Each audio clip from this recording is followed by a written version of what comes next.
the incredible debt we're running up. Joining us from Washington, the anchor of Fox News Sunday, Chris Wallace. So you have Speaker of the House John Boehner on with you on Sunday. But Boehner has not been able to convince many Americans that we're in trouble with the spending. And I think that that's, as I said, mystifying. Now, I know the Speaker hasn't been in there very long, but 41%, that's a significant minority. They don't seem to see it. Yeah, except that the poll that you cited, Bill, if it's 50 to 40, which is roughly what you said, that's almost a landslide in electoral terms, and that's what got the Republicans the majority in the House. If 50% are against new spending and 40% for it, I think that Boehner would take that in a political Yeah, I'm context. sure he would take it in an election type thing, but what's the matter with the 40% who don't get this?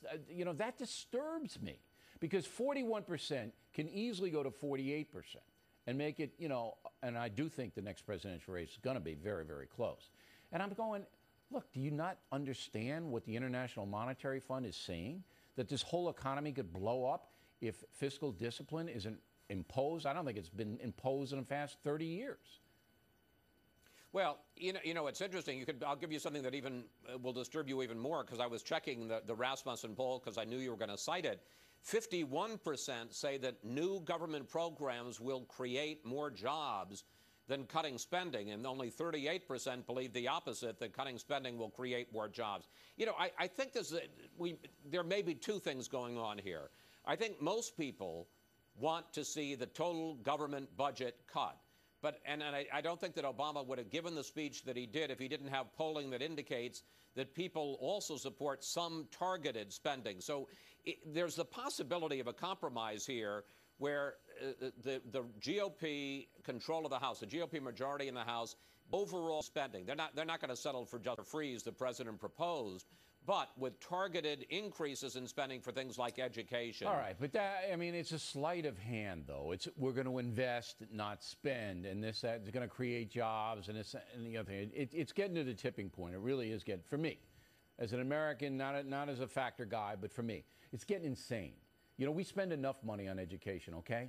If we can't educate our children to the tune of what we're spending now, which is records amount of money, then there's something wrong, okay? It's not the money. We got enough money. Now, when Boehner comes on your program, Boehner almost cried again at the State of the Union when I think Obama tried to make him cry, by the way, because Obama was saying, hey, how can a guy who was sweeping out his father's store and then all of a sudden the flood works were coming, but he did hold back.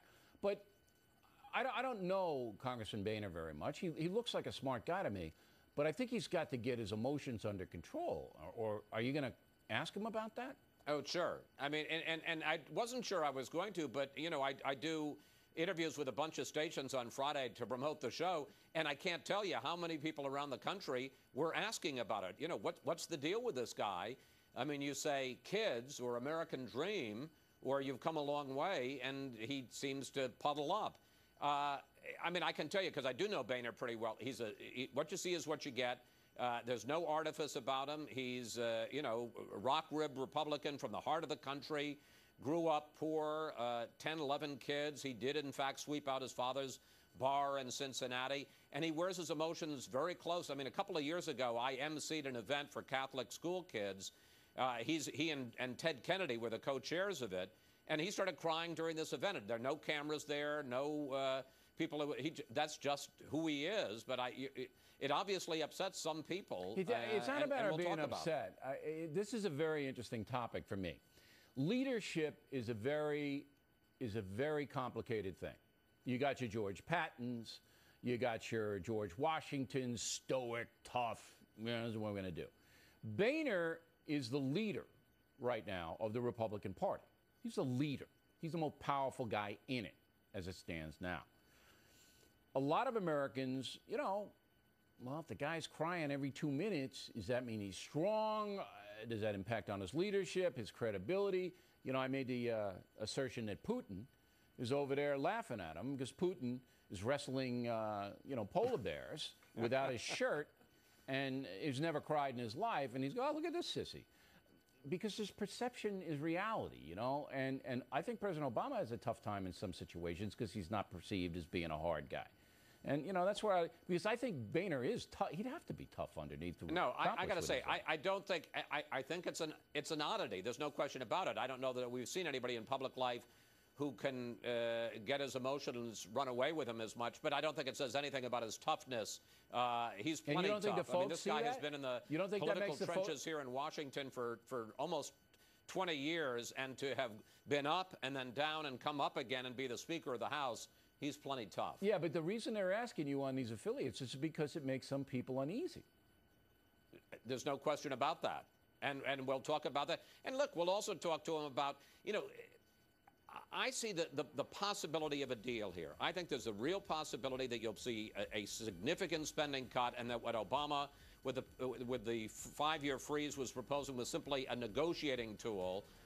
They got to come to an agreement. They did during the lame duck. I think they will. But I think that the price that Obama's going to exact is some targeted spending increases. All right. Chris, thanks very much. We'll be watching on Sunday morning. Directly ahead, Congressman Jim Moran of Virginia tells the Arab world the USA has a heavy racist component. And can Charlie Sheen be saved, or will the guy die?